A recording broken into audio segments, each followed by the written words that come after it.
As I usually say, I think that if you want to be a theater teacher and a drama teacher, I think that you should for sure work around drama. 今天我们去见一个希腊的好朋友，他叫 Georgina Kakoudaki， 他是希腊著名的导演，也是戏剧教育家。曾经2个月之前呢，他跟我们一起去了成都，然后在成都呢也见到了我们天府七中现在也是我们的学术顾问和客座老师。那么今天呢，我们在雅典也跟他来见一面，来跟他聊一聊，看看我们的戏剧教育在他的观点里面，到底他能给一些怎样的建议。好，我们一起去。So this time in Beijing Congress, I saw most of the teachers are of other disciplines, but they are very interested in drama education. So do you think, or do you have any advice for them to become a drama teacher? As I usually say, I think that if you want to be a theater teacher and a drama teacher, I think that you should for sure work around drama. So I think that you can be a drama teacher, but I think that you should be in the process of what we, the actors, the directors, the dancers, what we do when we are trying to become people that they do drama. And I think that the uncertainty and the exposure of the soul and the melting of poetry, of your metaphysical self, that it's more liquid than logical, it's more risky than safe. I think somebody should indulge themselves to be around this idea of finding a way that they are being disabled, that they are not so stable anymore. And if they can do that, this is a way that you accept the others. If they are doing that, then they can realize that there is no need to correct anybody, that there is no reason to go into the values of something is right and something is wrong, and that you should do this in order to do actually what? What is correct? So I think that people could be drama teachers. All of people can be drama teachers, and they can also be theatre lovers and be art followers. But I think that it is very crucial that they go under a training that tames their anxiety of being correct, and let the imaginative self come out. And the teachers, because they work the other way around, this sometimes is very difficult, because it becomes a habit to have a correct answer. But if you make this big sacrifice and let yourself go and let yourself be more free to the option that something can also be right, or right is not a correct word and you don't use it anymore, the word right and wrong. I think in this way they can go much deeper in the artistic field of the work of being a drama teacher. Other than that, they can go to a course in a university and they can take a diploma and they can be drama teachers. Or they can follow workshops without university and through experience. They can put some drama in their teaching. But I want to also ask you a question. Can I also, if I am a nurse, can I be a doctor? Of course. Have to learn. Yeah.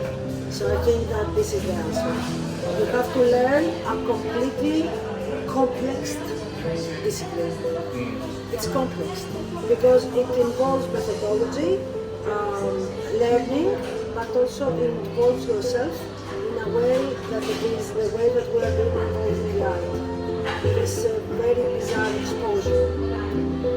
Okay, thank you. Thank you. I believe that education should be the other way around. You go from practical to theory, not from theory to practical. Yeah, true. So I will ask a question. How can the teachers bring a drama education really to the schools?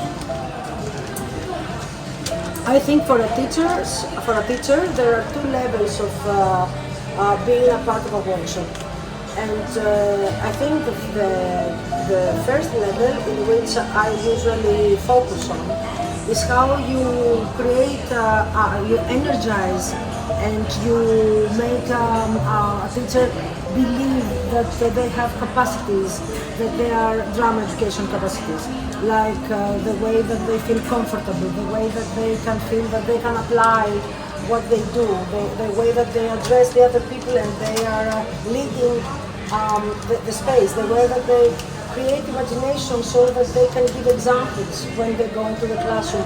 So I think it's very, very introductory to make a workshop that teachers build their capacities as humans, as people of the stage, as artifactors or as performers, like in a way. And I think that the craft, what you actually execute in a classroom, should come second, because you have to build teachers that they have extended skills before you ask for the skills themselves. And I think that if somebody stands across and has a political point of view of what is education, and they have a way of thinking that it is more inclusive and more free of the dogmatism and whatever else, and that they are ready to share and they are not afraid of their opinion or their soul, and they are the ones that they also be a part of a classroom. You need to do that before you ask them to execute, because otherwise they will execute the theater as giving orders in the way that we remember schooling in the past, that somebody gives orders to you and they say, now it's raining, you will be a worm. The teacher should be able to do that, not to ask for another one, as in a circus, to be executed. So I think that before we make workshops that they are saying 1, 2, 3, 4, the why, the outcome, how it develops into a theatrical performance, before all of that, the teacher should be trained as a human.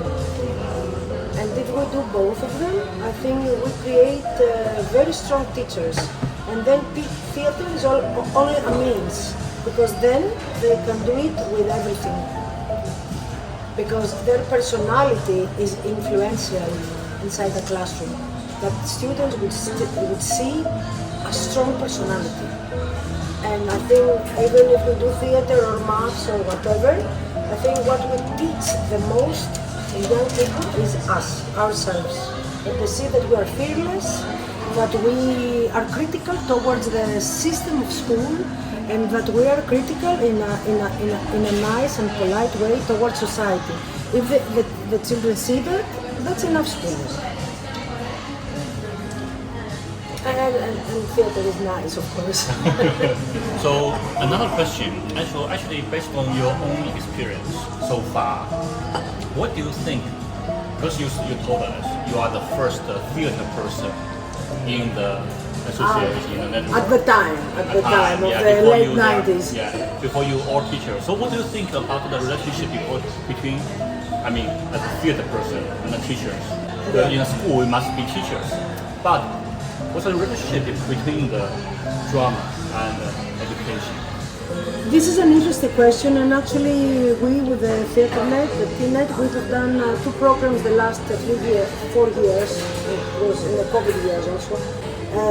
But it is about teachers and artist collaboration. And then we did a regional program which is called Sustain Art. And the word sustain is not in the ways of sustainability, but the way that the environment of a school is the sustained environment for an artist inside. So I think that teachers and artists, they were stretched in the past a lot more, feeling that whatever is being done in a school is of lesser importance, or it is just a small thing that the teacher does at the end of the season just to come to celebrate with parents and something like that. So it's very weird that if an artist would go to school, it would basically mean that the artist failed to be on stage in a way of being like a professional artist, right? But I think that because also the arts have mingled, and now in the arts, the educational part of the arts is also, and the community-based art is also highly developed. And also the school is becoming more inclusive because there are all sorts of different things that are happening. I think that this preposition that these are two separate worlds, I think that they are slowly they melt into each other. But I would like to give an example with basketball. If you are in the school and you do basketball, is because you do basketball, right? And then you go to a team and you play basketball to become a professional basketball player. I think this is something that we have to care a lot in school. That in school, the process of being an artist is a pedagogical, it's an educational process. And if you want to make a production, this is professional theater.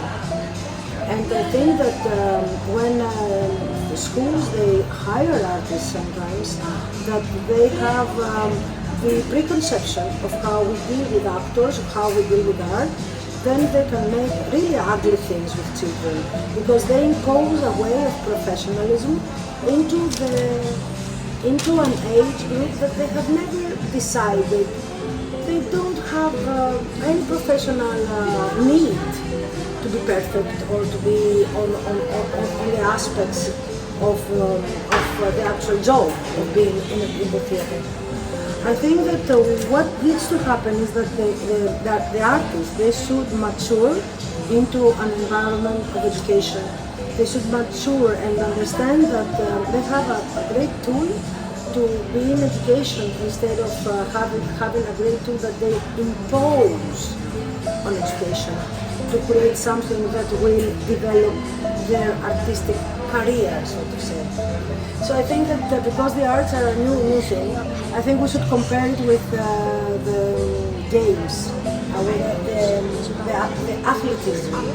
And if we understand the division of why we do basket and gymnastics and why we do basket games with a coach, we should sort out cinematography, dance, visual arts, drawing, theater as a process instead of an art result. Of course it can have an art result, but I think that not the viewers or the teachers or the way that it is being perceived or critically acclaimed. So I think that we should also educate the whole society around the school of what school art is as a process of growing up. Actually, this is also a very critical question for what the school art is. I always believe we should bring a bit of the true art to the children. For example, in the drama education we are doing, we can see now it's like two parallel worlds. Yeah, it's two parallel worlds. I think that children should be allowed, if they want, to join a club, and then they can do art like in a way that we do art as an artistic value, right? So this way they learn how to move, how to speak, how to remember words, how to allow the talent of other people to flourish. But this should be a choice in the same way that it is a choice for a basketball team. Yeah. Not a choice that you take children that maybe they want to do something else and then you make them do theater and then you shout to them and you say, you didn't learn your words and blah blah, because this is the opposite result of what we want to do. But I agree with you that, and I agree that in the school system there should be two speeds. The one is the speed of recreation, and maybe if the school is lucky and if they can choose an artist which has knowledge and sincerity and tenderness to be an artistic advisor, an artistic director, and create an artistic project, then this is wonderful. but for sure it should be two things. And it's the same with drawing. I mean, you see sometimes that there is a person who is an artist in a school, and you create something as a child, and then he says, no, we don't do it like that. No, we don't do it like that. In the visual arts, you understand it very easily that somebody is interrupting in the fantasy of a child to give all the rules of how we do things. And if you see, I don't know how it is in China, but in primary school and first grade, you see these miraculous drawings that they are, minimal, they are absurd, they are, expressionistic. And when they are like in the fourth grade, they do tiki, to recreate, to represent something that they have learned how to do. And they put, they put some Pokemon figures and they draw on top of them. So all the imagination is being broken from somebody who says, we don't do it like that. If you want to make a house, you make a square. And I mean, I have seen, I think, maybe 2 houses in my life that they are square, all the other houses are not. And because the theater education is a bit more vague, I think you can understand it very well through drawing or through baskets. Because there you can see the actual results. So I think that theater should. I mostly promote that theater should be a means of development. And if a school or an institution is lucky to have found an artist that is good and can work with children, that would be fantastic. But I think there is a whole lack of education in the university. I think that there should be a division where artists could be studying to be artists for an audience of youngers and toddlers and children and young adults. I think that there should be a division of what it means to be an artist on an artistic level if you work with these sort of actors, which does not happen, and I think we see that not in theater, because theater is low, but we can see it in classical dance, that they put children to do classical dance on a very early stage, and the children, the women especially, are traumatized. They go into habits of not eating, habits of depression, and habits of melancholia, because they have been forced to act as adults when they're 10 years old. This is not that. Okay, thank you very much. So this is Georgina Kakoudaki. Hello, I'm Georgina Kakoudaki and I'm from Greece.